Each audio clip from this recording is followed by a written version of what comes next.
Shikuesi i Euronews Albania, përshëndetje, unë jam Brunilda Cami dhe ky është emisioni Health O'Clock. Në fillim të kësaj jave të hënën, presidenti i Shteteve të Bashkuara të Amerikës, Donald Trump, doli me një deklarat ku tha se përdorimi i Tylenolit apo ai që njihet si paracetamol në Europë edhe në vendin ton, gjatë shtatzanisë mund të shkaktojë autizëm. Ai ripërsëriti edhe një herë qëndrimin e tij se edhe vaksinat që përdoren në fëmijëri mund të jenë shkaktare të autizmit. Kjo deklarat, veçanërisht ajo që lidh përdorimin e paracetamolit me autizmin, ka ngjallur konfuzion në popullatën globale, ndërsa ka ngritur edhe reagimet e komuniteteve shkencore. FDA-ja amerikane ishte e para që reagoi dhe tha se do të bënte përditësime në etiketimin e Tylenolit, ku edhe të paralajmëronte një lidhje të mundshme mes autizmit dhe përdorimit të tij gjatë shtatzanisë.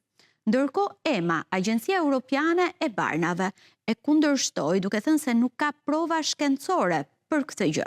Në të njëjtin qëndrim ishte edhe Organizata Botërore e Shëndetësisë. Ekspertët thanë se nuk ka prova dhe nuk është e qëndrueshme kjo deklaratë që lidh paracetamolin me autizmin. Po ashtu, reaguan edhe shumë komunitete shkencëtarësh. Në Shqipëri, Agjencia Kombëtare e Barnave dhe Pajisjeve Mjekësore ka ndarë të njëjtin qëndrim, duke ju referuar EMA-s se nuk do të ketë një përditësim në etiketimet e paracetamolit dhe se nuk do të ndalojë përdorimin e tij në shtatzani, pasi nuk ka ende prova të mjaftueshme që do ta lidhnin atë me autizmin.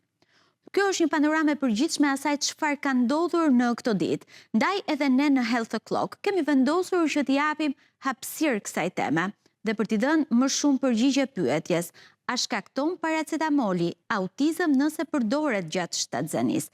Përgjigje do t'i marrim vetëm pas siglës.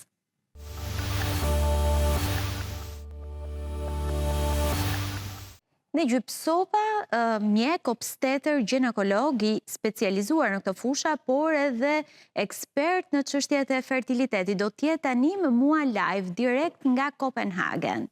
Doktor, përshëndetje. Përshëndetje. Falenderoj shumë që gjete kohën për të bërë pjesë e emisionit Health O'Clock. Kënaqësi për mua. Doktor, sigurisht që e gjithë kjo javë ka qenë e mbushur me diskutime, me debate, me replika, me argumente, me kundër argumente, sa i takon asaj të famshmes deklaratë që bëri presidenti amerikan Donald Trump në lidhje me përdorimin e paracetamolit në shtatzani dhe autizmit. Do doja të di si është parë dhe si është pritur kjo deklaratë në komunitetin mjekësor në Copenhagen. Si në Danimark, apo në fokus në Copenhagen, kryeqytetin e Danimarkës dhe në tërë Evropën, është vlerësu që paracetamoli ende është një prej preparateve që lirisht mund të përdoret në shtatzani, në doza të vogla dhe në kohë apo interval të shkurt, kur është e nevojshme natyrisht. Nëse e marrim deklaratën e presidentit Trump, ideja dhe qëllimi është i mirë, po ne nuk kemi arrit në atë pikë që ta dëshmojmë dhe të kemi evidencë mjaftueshme që paracetamoli ka ndonjë lidhshmëri të drejtë për drejtë me autizmin. Disa studime që janë bërë kanë pas një tendencë për ta lidhë këtë efekt negativ, por jo mjaftueshëm dhe edhe studimet e tyre nuk e kanë argumentu që të vendoset për paracetamolin që mos të përdoret fare. Nëse jemi në këtë pikë, doktor, që kemi disa studime të copëzuara që ende nuk kanë bërë një lidhje përfundimtare mes përdorimit të paracetamolit gjatë shtatzanisë edhe lindjes së një fëmije me spektër autik. Atëherë, pse presidenti Trump doli me një deklaratë e cila ka shkaktuar jo pak kaos, por edhe panik në popullatën globale, duke përjashtuar komunitetin shkencor? Pra, po flas vetëm për nënat e reja, për ato që janë tashmë shtatzën, për ato që kanë lindur një fëmijë dhe janë në muajt e parë ku ende nuk dihet nëse ka spektër apo jo fëmija.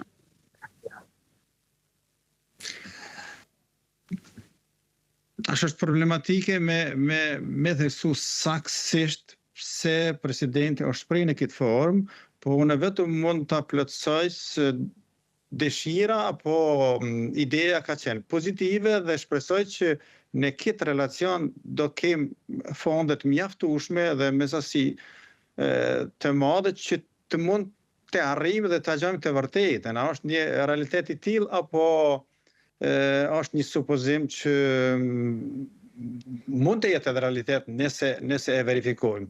Po deri më sot nuk kemi evidencë mjaftueshme që të thojmë shtatzanave mos ta marrin paracetamolin në doza terapeutike.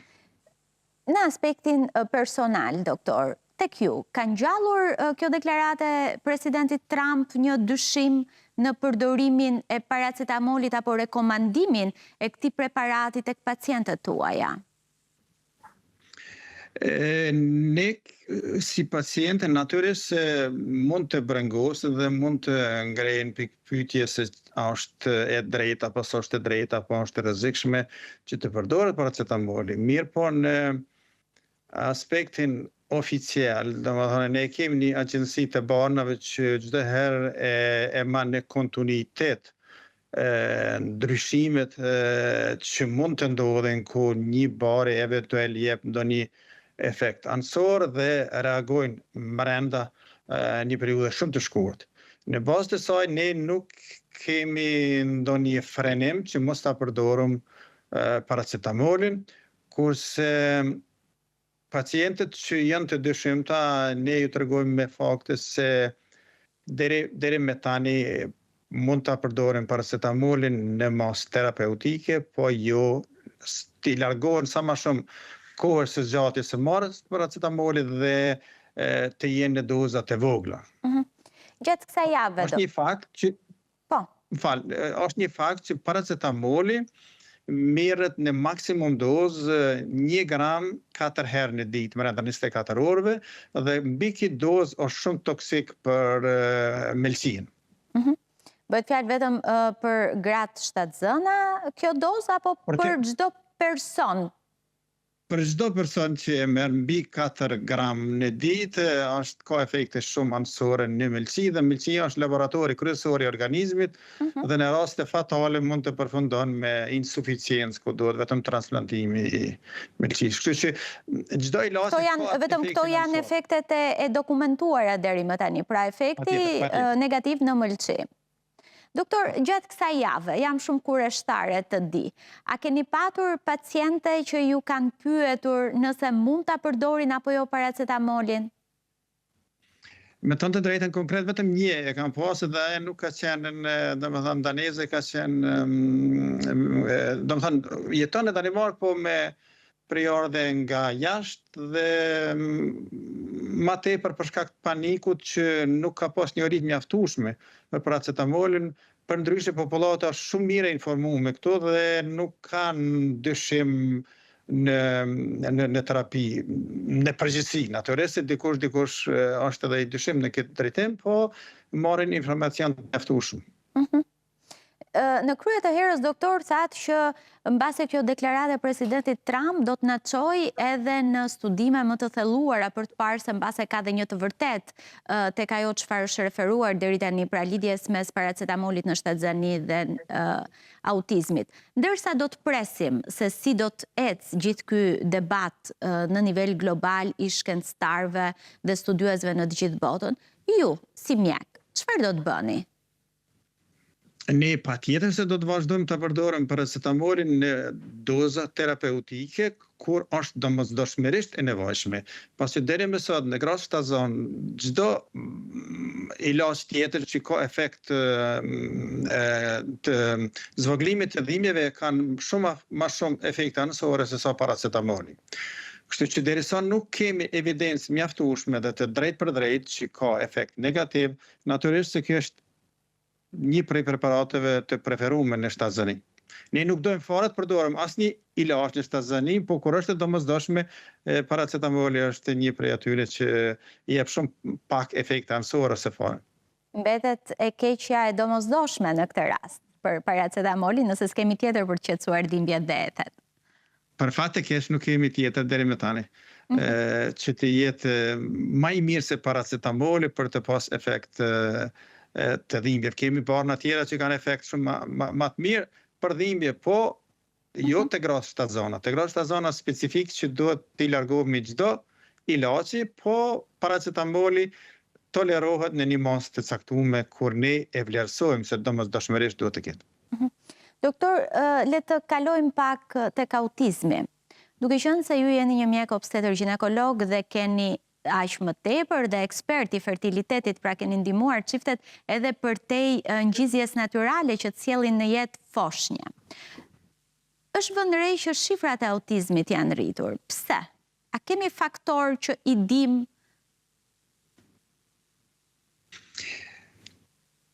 Autizmi është një sëmundje shumë komplekse dhe shumë ende e pasqaruar se si vjen. Pasi ne nuk arrim të ta identifikojmë një gjen të caktuar që shkakton autizëm, ne mund të kemi shumë lloj mendimesh, teori, hipoteza, por asnjëherë nuk mund të jemi të saktë 100%. Dhe kur ne nuk e dim shkakun e drejtë, aty për aty natyrisht edhe nuk mund ta ndalojmë sëmundjen. Unë kam qenë përpara edhe në Ris Hospital ku e kemi bën edhe seleksionimin e embrioneve. Të thotë nëse një femër e ka gjenin që quhet BRCA1 dhe BRCA2, që rreziku për të pas kancer të gjirit është shumë i madh, ne i kemi ndihmuar këto femra duke i nxjerrë vezë jashtë vezoreve, fekundimin e tyne, pastaj marrën e biopsisë nga embrionet dhe konstatimin se cili embrion e ka bardhjen e gjenit. Për shembull, kanë qenë 10 vezë, kemi pas raste kur vetëm një ka qenë pa bardhë të gjenit, do të thonë ka qenë e shëndosh, dhe kemi përdorur ato dhe kjo është një mrekulli që fëmia i arshëm e ka eliminuar ato gjene dhe nuk ka, domethënë, nuk merr kancer të gjinit për shkak të këtyre gjeneve. Nuk ka risk genetik të trashëgimisë. Doktor, Absolut. Në Health O'Clock ne kemi një hapësirë që ua dedikojmë tërësisht qytetarëve. Mes shumë pyetjeve që drejtohen në emisionin tonë, ne kemi përzgjedhur vetëm 3, të cilat sigurisht janë nëna të reja që kanë ngritur pikpyetje në Shqipëri. Janë edhe të trembura. Kështu që unë do të ftoj që t'i ndjekim një nga një pyetje dhe t'ju jepje një përgjigje atyre mbase edhe për t'i qetësuar. Patjetër, me kënaqësi. Do të vejmë me pyetjen e parë, jam shtatzan në muajin e 6, kam pirë paracetamol me rekomandimin e mjekut sepse kalova një viroz me temperaturë të lartë. Tani jam e friksuar, a ka ndonjë analizë që mund të bëj? Nuk ka asnjë analizë që mund të verifikohet tani për rreth paracetamolit. Çështje tjera janë kur bëhet analizimi kromozome për faktorë tjerë, mirë, por rreth paracetamolit nuk ka ndonjë analizë konkrete. Duhet të rije qetë zonja, doktor? Nëse ka shqetësimin vetëm të paracetamolit, pra nuk po flasim për shqetësime të tjera. Patjetër, ne deri sot nuk ekziston asnjë evidencë e mjaftueshme mjekësore që të ketë shqetësim në këtë drejtim. Kështu që unë uroj një shtazani të mbarë dhe sa i përket edhe një herë të jem të qartë, sa i përket paracetamolit nuk do të fare të jetë e shqetësuar. Pyetja e dytë, nëse s'duhet të përdoren paracetamol, çfarë duhet të përdor gjatë shtatzanisë për dhimbje dhe temperaturë? Me parë e sqarova pak këtë drejtim dhe natyrisht se nuk kem ndonjë ilaç më të mirë se paracetamoli. Në raste të veçanta, zakonisht përdorin këto preparatet siç janë brufeni, ipreni, diklofenaku. Këto nuk lejohen të përdoret në 3 muajt e parë në asnjë mënyrë, as në 3 muajt e fundit, në mes, në raste të veçanta kur është e domosdoshme mund të përdoret në 3 muajorin e dytë quhet në jargonin mjekësor. Po nuk preferohet, nëse mund të largohet, është shumë më mirë, po nëse është domosdoshme mund të përdoret në doza të vogla. Doktor, a do të rekomandonit durimin e dhimbjes të gratë shtatzëna, po flas për një dhimbje koke dhe mos përdorimin e asnjë preparati qetësues? A është kjo zgjidhje? Kjo është pyetje shumë me vend dhe qëllume. Natyrisht se ne do të marrim parasysh të gjitha aspektet dhe ta vlerësojmë se a është më e dobishme të përdoret diçka që rreziku është minimal ose fare, apo të tentohet që të durohet dhimbja. Dhimbja është elementi më i padorueshëm në organizmin e njeriut, parasysh se shkakton edhe një shqetësim psikologjik, jo vetëm organik, kështu që ne duhet patjetër të vlerësojmë rastet individuale, a është e nevojshme ajo. Pyetja e tretë dhe fundit, jam nënë e re, kam lindur djalin para një muaji, kam përdorur paracetamol shumë në shtatzani sepse kisha dhimbje koke, tani jam në merak për djalin, çfarë të bëj? Ashtë edhe një herë, kjo çështja e paracetamolit është shumë delikate në aspekt të përgjithshëm. Mirë po, në sasit, tash nuk e di sa në çfarë sasi e ka marrë, në sasit terapeutike, me intervale kohore të shkurta, nuk ka evidencë mjaftueshme që ne të besojmë që do ketë ndonjë pasojë. Doktor, unë të falenderoj për përgjigjet që ju dhatë qytetarëve tona, edhe pse që të gjithë vërtiten rreth të njëjtit shqetësim paracetamoli. Por unë do doja tani një tjetër moment disa këshilla, sepse jo duke u fokusuar këtë herë tek paracetamoli, por edhe përdorimi i të gjitha preparateve, po ashtu edhe për të patur një shtatzënisë më të mbar për të gjitha ato gra që janë në pritje të ëmbël në këtë moment, jo vetëm në Shqipëri, po kudo që po na ndjekin. Çfarë do t'ju këshillonit atyre? Cila duhet ishte një rutinë që ato duhet të ndjekin? Tash nga aspekti shkencor ne e llogarisëm këtë formë që ne i quajmë ilaçe, po de facto janë toksina, po helm, në një mënyrë se përkthehet nga greqishtja e vjetër. Do thotë në doza, mbi doza terapeutike kalon në helm. Dhe helmi natyrisht është i dashur për organizmin.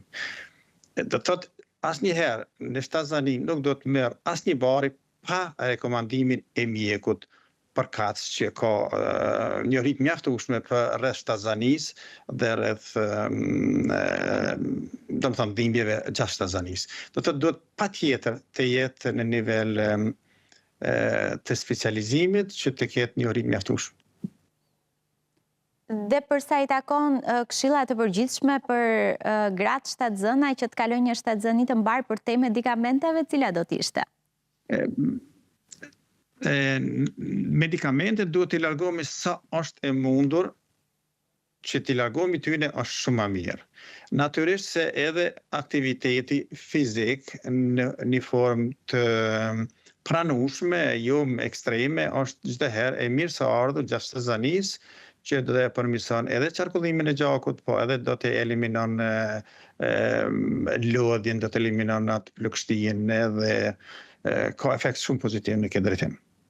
Ushqimi duhet domosdoshmë të jetë i larmishëm, të ketë sasi të ndryshme të proteinave, yndyrnave, karbohidrateve, por të jetë çdo herë i seleksionuar që të jetë sa më i shëndetshëm i mundshëm. Elementi tjetër natyrisht duhet të largohet ekspozimeve që faktikisht janë drejt për drejt të dëmshme, siç është pirja duhanit, shtatzanit nuk duhet na stimulojë pi duhanin, po edhe në një ambient ku pije duhanin nëse qëndrojnë ato është një element negativ. Alkoholi natyrisht është element negativ. Dhe shpresoj dhe uroj që nuk marrin ndonjë substanca euforike për arsye se ato janë shumë të dashme, po trendi është që në disa vende ka tendencë për këtë. Dhe këto janë elementet e përgjithshme. Tash në raste specifike disa janë më restriktive, në rast se kërkohet një këshill konkrete. Marrja e vitaminave, jo vetëm vitamina, po e kombinuar me minerale është çdo herë një këshill e mirë që gjatë gjithë shtatzanisë do jetë pozitive. Cila do t'ishte mosha ideale e një femre doktor për të bërë nën për herë të parë dhe për herë të fundit, për të shmangur edhe problemet e lindjeve para koha apo të bebeve me probleme? Tash sipas disa studimeve, ne edhe kemi edhe konkretisht që mosha më e mirë do ishte pas moshës 20 vjeçare deri në moshën 30 vjeçare. Mas moshës 35 vjet, mundësia për me met shtatzan zvoglohet në mënyrë signifikante, po rreziku për të abortuar spontanisht është shumë i madh. Do të thonë të dy drejtime shkojnë në negativitet. Kështu që më e mira mundësi do ishte që para moshës 35 vjet të realizohet dëshira dhe të kenë fëmijë, po nuk do të jetë një alarm që po nuk arritën të realizojnë në këtë moshë, atëherë do jetë rreziku i madh. Ne në Danimark edhe kur i ndihmojmë gratë me ligj e kemi të lejuar deri në moshën 46 vjet që mund t'i ndihmojmë dhe kemi pas raste që kanë mbetë shtazan pothuajse një javë pa i mush 46 vjet dhe kanë lindur fëmijë shumë të shnosh. Doktor, të falenderoj për gjithë kohën që na dha dhe gjithë këshillat dhe informacionet që sollët në emisionin Health O'Clock. Faleminderit juve. Ndërkohë së bashku do të kalojmë në një tjetër pjesë, sepse ne kemi vendosur të shkojmë përtej asaj çfarë shkencëtarët kanë thënë deri tani, ekipet mjekësore kanë thënë deri tani. Do të shkojmë pikërisht tek farmacistët.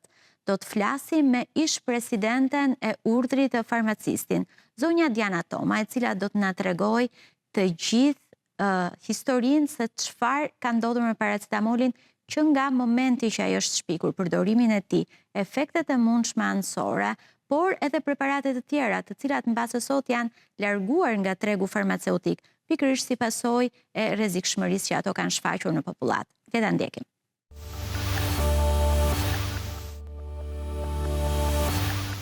Zonja Toma, jemi të interesuar të dim për paracetamolin. Të gjithë e kemi përdorur e përdorim, dim që na qetëson, na shërben për temperaturën, por duam si profesionistet, na e shpjegoni çfarë është paracetamoli, për çfarë përdoret dhe sa kohë është ky bar në treg. Në qoftë se do i drejtohemi kategorisë grupit farmakologjik ku ai bën pjesë, paracetamolin e gjejmë në grupin e analgjezik antipiretikëve. Ky është një grup i madh që përmban mjaft molekula, një pjesë të cilave kanë dhe efektin antiinflamator, por në rastin konkret paracetamoli përdoret vetëm për të përfituar këto dy efekte, efektin analgjezik dhe efektin antipiretik, pasi për vetë mekanizmat e tij, vendin ku ai e ka qendrën e veprimtarisë, në pjesën periferike efektin antiinflamator ka shumë të vogël, thuajse të papërfillshëm. Kështu që ky efekt nuk është tek efektet që ne presim për ta përfituar nga përdorimi i tij. Thënë në terma më qytetar për çfarë përdoret.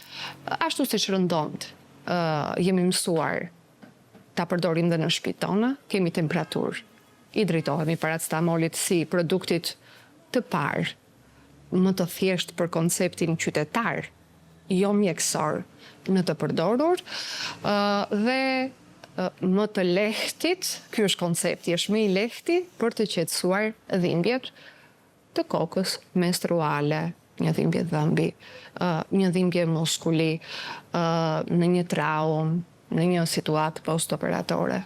Sa kohë ka paracetamoli? Paracetamoli nuk është molekule e re. Pra është molekull që ka shumë vite që është prezente në tregun farmaceutik në të tëra hallkat e sistemit. Pra nuk është nga inovacionet e fundit të teknologjisë farmaceutike. Duke marrë parasysh këtë që ju thoni që nuk është një molekule e re, duke marrë parasysh edhe përhapjen dhe përdorimin e gjerë, që të gjithë e marrin paracetamolin si një preparat më të thjeshtë dhe duke menduar që nuk na bën asnjë dëm. Por së fundmi e gjithë bota po zihen si pasojë një deklarate se paracetamoli mund të shkaktoj autizëm nëse përdoret nga gratë shtatzëna. Sa e vërtet të qëndron kjo thënie? Okej, të trembemi? Kemi disa momente për të sqaruar për paracetamolin.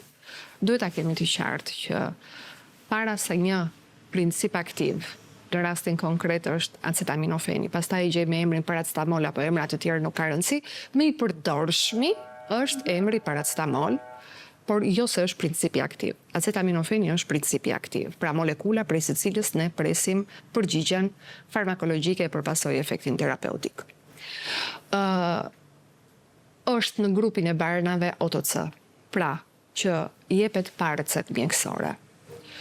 Por e shoh shumë të ngulitur dhe nuk është e saktë tek njerëzit mendimi që duke qenë se është barë që ka këtë lloj lirshmërie në të marrë, ama se nuk na bën dëm, nuk ka Një paracetamol. Një paracetamol. Ti e një paracetamol ta kesh. Në qoftë se nuk do kishte efekt anësor, nuk do menaxhohej nga farmacisti, i cili bën minimalisht një kualifikim 5 vjeçar për të menaxhuar dhe këtë grup barnash, dhe këtë molekul. Dhe po të ishte kaq pa problem, nuk do kishte përjashtimet kur nuk duhej marr, nuk do flitej fare për doza toksike, nuk do flitej fare për doza letale, pasi përveç dozave terapeutike, pra ato dozat që pacienti ka nevojë, ne kemi dhe të dy format e tjera të paracetamolit. Me pak fjalë, edhe paracetamoli po su përdor në mënyrë korrekte, i drejtuar nga punonësi, nga konsultimi me punonësin e shëndetësisë dëmton. Ta heqim mentalitetin që në farmaci ka gjëra që nuk të dëmtojnë dhe të dëmtojnë. Në farmaci, çdo bar, nëse nuk përdoret korrekt, të dëmton. Ti afrohemi pak pyetjes që ju bët. Para se të dalim tek këto pikpyetje që janë vendosur lidhur me molekulën e paracetamolit, ezaurojmë një herë pyetjen, a ka efekte toksike paracetamoli? Po, ka efekte toksike, të cilat jo gjithmonë lidhen me dozën toksike të paracetamolit, por dhe me karakteristikat individuale të organizmit. Dhe organi që paracetamoli mund të dëmtojë më shumë është mëlçia, hepari, prandaj themi ka hepatotoksicitet. Gjithashtu janë fenomenet me natyrë alergjike, të cilat janë pastaj individuale në varësi të individit që i përdor, dhe disa sindromat e tjera të cilat po prap zgjohen dhe janë fulminante kur përdoret paracetamoli. Por këto janë raste sporadike, por janë të identifikuara. Pasi u thash, nuk mund të eci me parimin i bën mirë shumicës dhe kjo gjë na e bën të pacënueshëm çdo lloj organizmi. Jo. Në mjekësi kjo nuk ekziston. Njohim rregullat e përgjithshme, por njohim dhe reagimet individuale. Dy janë mënyrat nga të cilat bëhet vlerësimi kur ne përdorim një bar, e fillojmë te gratë shtatzan. E para, a është domosdoshmëri? Pra, duhet patjetër ta përdorim, pasi tendenca është që gjatë periudhës së shtatzanisë, veçanërisht trimestrit të parë, që është edhe faza më delikate pasi kemi shfaqjen dhe formimin e sistemit nervor të fetusit, ruhemi nga gjithçka për të mos dhënë dëmtime. Madje sot, një grua që e koncepton shtatzanin apo sa e ka identifikuar shtatzanin, merr dhe vitamina për ta stimuluar këtë mirërritje dhe mirëformim të fetusit. Në qoftë se kemi mundësi zgjedhjeje pastaj, pra, e kalojmë këtë fazë dhe jemi në fazën që duhet të përdorim diçka, do na pëlqente një bar që nuk e kalon barierën placentare. Në rastin konkret, pra të molekulës së paracetamolit, nuk jemi para situatës që bari nuk e kalon barierën placentare. Është i tretshëm në ujë, kështu që është molekul e vogël, e tretshme në ujë, kështu që e kalon këtë barierë. Që do të thotë, siç e merr nëna, e merr dhe fetusi. Nga studimet e detajuara të diritanishme, nuk është se është identifikuar specifikisht një fenomen patologjik që mund të shkaktohet. Ndonse edhe dozat e rekomanduara të gratë shtatëzan janë më të reduktuara. Pra ndonse është një adulte janë më të reduktuara se sa një i rritur. Në qoftë se ne tek një i rritur nisemi dhe me një dozë ditore të peshës trupore, te gruaja shtatzane nuk e përdorim këtë, por kemi gjithmonë kujdes të jetë më i vogël se 3 gramshi në ditë, ose maksimumit e 3 gramshi, sepse kemi dhe raste ekstreme, kur ndërhyrja me produkt farmaceutik është e nevojshme. Si është mirë të merret?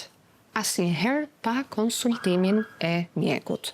Edhe një paracetamol. Edhe një paracetamol, apo pa konsultimin dhe të farmacistit. Edhe për diçka tjetër.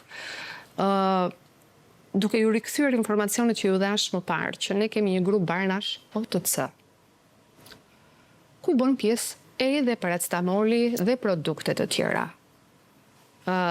Është i detyrueshëm konsultimi, sepse në farmacinë A, pa recetë të mjekut ke marrë paracetamolin, por do me thënë e shkëpusin fare, qoftë nga një fetus, qoftë nga një grua shtatzan, ke marrë një paracetamol, sepse ke gjendje temperature.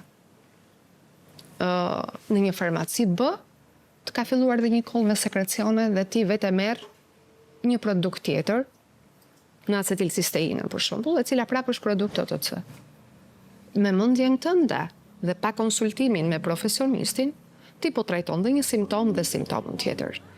Realisht, ti ke asgjësuar, ke neutralizuar efektin e paracetamolit, pasi në acetilcisteina është antidoti që ne përdorim në mjekësi në rastet e helmimeve me paracetamol. Kështu që dua të çbëj atë mitin e padëmtueshmërisë dhe të aftësisë për të menaxhuar qoftë dhe barnat OTC nga gjithkush që drejtohet në farmaci. Personalisht, po që se unë do e kisha në dorë, konsultimin me farmacistin për barnat OTC do e quaja të detyrueshëm. Dhe e mira është që të tërë kolegët në punën e tyre individuale, kolegët e një farmacist, ta kthejnë si një rutinë të paneglizhueshme në punë. Tani kthehemi tek Le të qëndrojmë pak ende jashtë temës, për të rikthyer më pas. Por ne mund ta përdorim një paracetamol të vetëm nëse kemi një dhimbje koke apo një dhimbje për t'u qetësuar, por nuk duhet të vazhdojmë më tej? Nuk rekomandohen ato periudhat e të zgjatura, por ju garantoj që qoftë kur drejtohesh në farmaci për ta marrë, sepse do e marrësh, qoftë kur të vesh në shtëpi, ajo ka ambalazhin e vet. Të dyja këto pika të japin informacione se si dhe kur duhet të menaxhosh. A e zauron informacioni që ka fleta shoqëruese domosdoshmërinë e bashkëbisedimit? Lexojnë fletën shoqëruese të paracetamolit? Këtë do ju thoja. A e zauron bashkëbisedimin e domosdoshëm me farmacistin informacionin që është brenda? Deri diku. Të ngjashme me formën virtuale të plotësuarit, po. Por anamnezën lidhur me statusin tënd apo gjendjen tënde ta bën vetëm humani profesionisti i shëndetësisë dhe atëherë ai është në gjendje të të referojë se si duhet vepruar në një situatë apo në një situatë tjetër. Por rëndon ne jemi para fenomenit që e kam në shtëpi, është tek ajo kutia e emergjencave familjare dhe e përdor. Për të qenë të sinqert, mua nuk më ka ndodhur edhe personalisht dhe besoj dhe shumë qytetarë të tjerë që farmacisti të më orientoj për paracetamolin. Në momentin që ti shkon në farmaci, në shumicën e farmacive, kërkon më jep një pako paracetamol, të pyet vetëm se çfarë lloji do.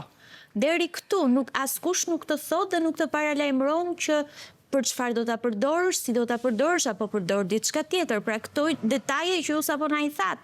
Pra mbase duhet edhe profesionistët të ndërgjegjësohen. Ne bashk kemi zhvilluar dhe intervista rreth problematikave të shërbimit farmaceutik dhe kemi identifikuar dhe evidentuar që sot ne nuk jemi në situatën më të mirë të shërbimit. Dhe fakti i një mungese të një asistence kaq minimaliste e përforcon. Duhet i pranojmë realitetet. Për mua si profesioniste, pavarësisht se nuk më kënaqen. Por besoj qytetarët do të ndërgjegjësohen më shumë tani për të kërkuar ato nga farmacisti. Shpresoj të dyja. Sepse nga njëherë jemi dhe para situatës. Sepse pikë pyetjet, paracetamoli tashmë nuk është më paracetamoli në këtë moment që flasim aq i pafajshëm, le ta themi në thonjza. Ka filluar të zjejë dhe njerëzit të krijojnë edhe pak frikë rreth tij dhe ndaj është edhe qëllimi i intervistës son për paracetamolin sot. Po, të mos harrojmë dhe këtë. Padia të jep sigurisht shumë të mëdha për gjërat që si di dhe kujton se i di. Kështu që duhet ndërgjegjësuar edhe qytetari që po u futet në farmaci, asgjë s'është e thjeshtë. Çdo gjë do specialisti. Thehemi te grasta gjëna? Po, të shtoj edhe këtë fjali, sepse jo në pak raste na ndodh me një indiferencë, madje ndonjëherë dhe me fyrje të thonë e di vetë. Ndodh edhe kjo. Ndodh shumë, nuk duhet që mua të më bëj të stepem në ushtrimin e të drejtës dhe detyrimit tim profesional, por që jemi para këtyre situatave, nuk është se si jemi. Dhe pastaj kur gërshetohet njëra me tjetrën, jep dhe këto mos informacione. Tani të kthehemi tek përdorimi në shtatzani. Pra përgjigja është deri më sot është përdorur. A do vazhdoj të përdoret? Nëse do mbetemi në këtë nivel informacioni që kemi sot, informacion jo lidhur me çfarë deklarate u bë, si u tha këtu, më duket se është kjo, më duket se është ajo, apo dhe hipotezave të cilat kanë ca gjëra të cilat kanë tërhequr vëmendjen për të kthyer shkenca farmaceutike syt dhe për t'i studiuar edhe më thellë. Pra, nëse ne do mbetemi në këto nivele, do vazhdoj të përdoret, po me kujdes.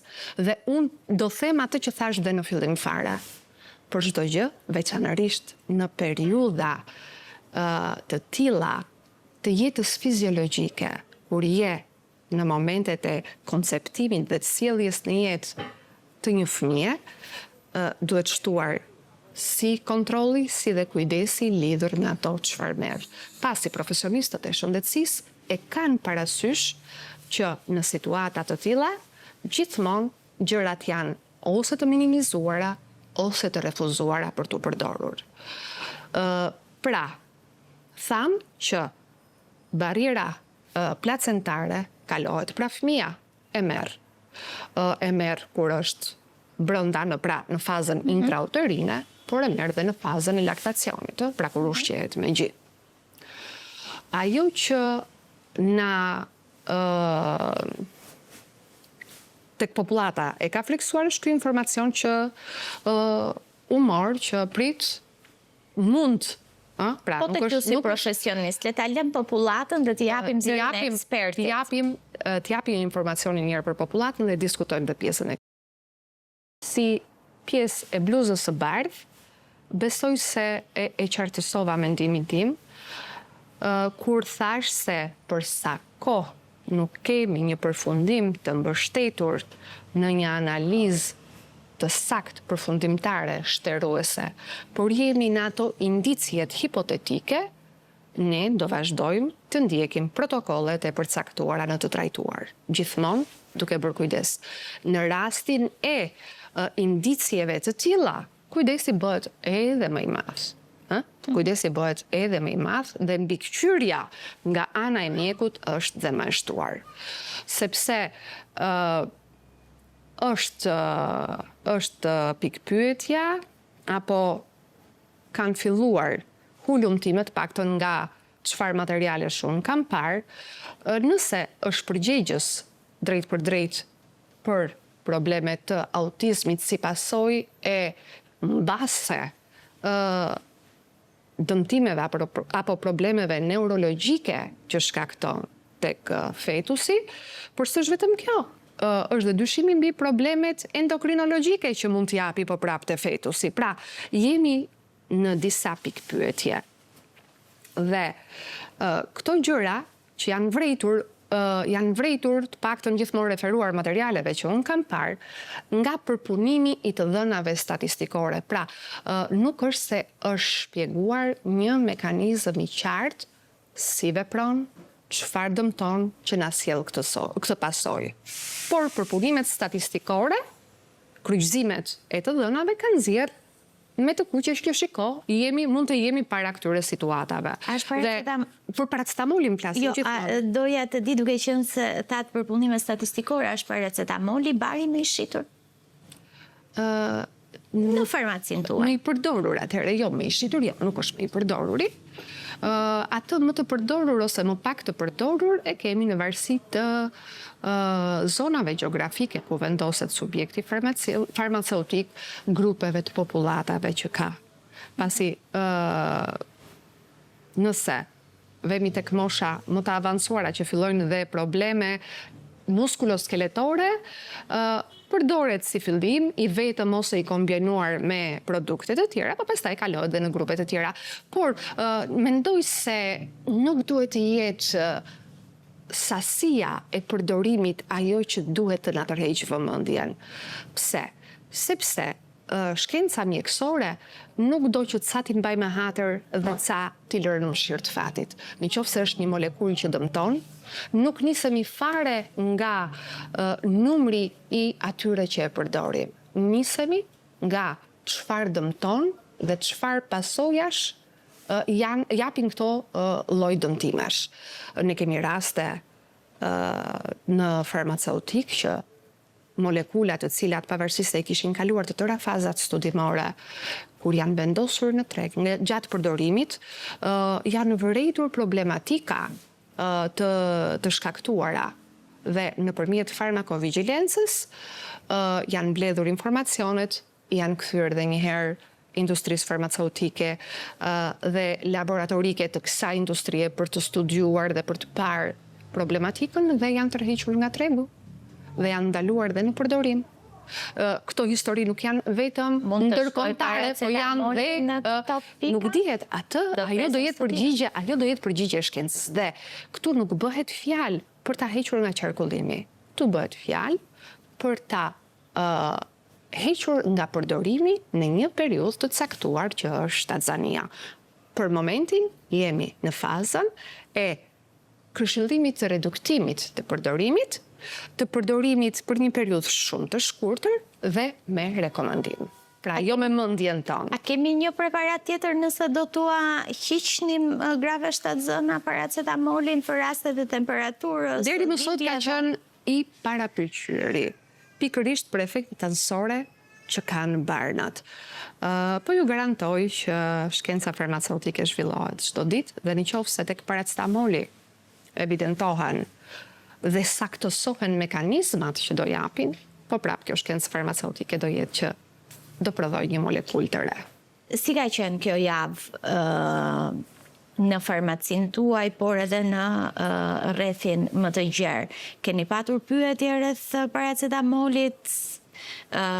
Kanë patur qytetarët frikra dhe ju kanë telefonuar apo kanë ardhur në farmaci për të përdorur apo jo, çfarë të bëjnë? Nga përvoja personale, më shumë ka qenë një informacion i cili ka zgjuar interesin tek ne profesionistët, se sa, gjithmonë është përvojë personale, pra në farmacin time nuk është drejtuar njëri që, por varet edhe nga kontingenti i qytetarëve apo dhe i pacientëve që ti ke si pacient të tut apo si qytetar që marrin shërbim tek ti. Që nga fillimi i intervistës që në pyetjen e parë, më referove qasjen tënde që duhet presim studime, ndërkohë do t'jemi në të njëjtin. Unë i besoj shkencës, prandaj unë jam profesioniste. Qëndrim. Dua një fjali të fundit, sepse më thatë edhe që nuk ka barna të mira, të padëmshme. Jo nuk ka barna të mira, edhe ushqimi kur merret me tepri. Nëse merret me tepri, jo në mënyrën e duhur, jo në kohën e duhur, dhe jo për kategori që mund ta përpunojnë, jep dëmë. Aq më shumë këto që janë produkte të sintezës kimike. Një fjali të fundit dua për qytetarët, duke përfshirë edhe gratë shtatzëna, që mbase na dëgjojnë tani dhe janë në alert, edhe e gjithë populata që e kanë marrë lehtë paracetamolin dhe çdo preparat tjetër. Po. Së pari, çdo lloj qytetari duhet të rrisë ndërgjegjësimin që ne, duket sikur po kaloj, para disa vjetësh kemi në javën ndërkombëtare të ndërgjegjësimit mbi mirëpërdorimin e antibiotikëve, kishim një slogan: përdorni antibiotikët me kujdes. Antibiotikët nuk janë karamele. Ajo që u gjet si slogan për atë lloj fushate vlen për çdo lloj bari në farmaci. Asnjë bar nuk është karamele. Por derisa ne flasim për dozë terapeutike, toksike, letale është vdekje prurse.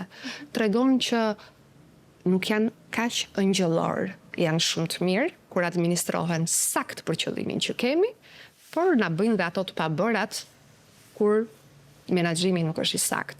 Prandaj, askujt nuk i kushton asgjë që derën e farmacisë mos ta shohi si një pikë shitjeje, por së pari si pikë informimi. Do jenë në korrent me të rejat e shkencës farmaceutike, përfshi dhe informacione lidhur me paracetamolin. Të heqin dorë nga vetë mjekimi, gjë që vërehet shpesh në qytetarin ton. Për farmacistët do të rhiqja vëmendjen të mos kthehen në mjekues të pacientëve për gjëra që s'kan kompetencë, t'i bëjnë dhe ato për të cilat e kanë kompetencën të jenë rigorozisht në përputhshmëri me përcaktimet e protokolleve. Pjesën tjetër do bëja një thirrje që të rritet besimi, sepse fakti që ekziston një informacion i tillë tregon se shkenca farmaceutike asnjëherë nuk fle. Në qoftë se ne jemi me opinionin që jo, industria farmaceutike ka vetëm hallin të fitoj, atëherë do i mbulonte efektet anësore. Ose do i fshihte pa vazhduar kërkimet edhe pasi bari vendoset në treg. Ne kemi një specialitet brenda sektorit farmaceutik që është farmakovigilenca, e cila mbledh ulëmton pikërisht të tëra këto efekte të pasbuluara për sa kohë bari ka qenë në të tëra fazat eksperimentale, sepse bari kalon shumë faza eksperimentale dhe deri sa vendoset në treg. Pra, kur vendoset në treg, monitorohet tregu nga sektori farmakovigilencës për të mbledhur informacione lidhur me problematikat që mund shkaktoj e që më pas këto i referohen institucioneve përgjegjëse për t'i kthyer në raste studimore. Unë falenderoj jashtëzakonisht për gjithë informacionin që solle në Health O'Clock. Gjithashtu falenderoj të gjithë ato që na kanë ndjekur deri në këtë moment dhe do doja dhe unë të mbyllja me fjalin tuaj që barnat nuk janë karamele. Ndërkohë vazhdo shihemi të dielën e ardhshme. Deri atëherë, mirupafshim.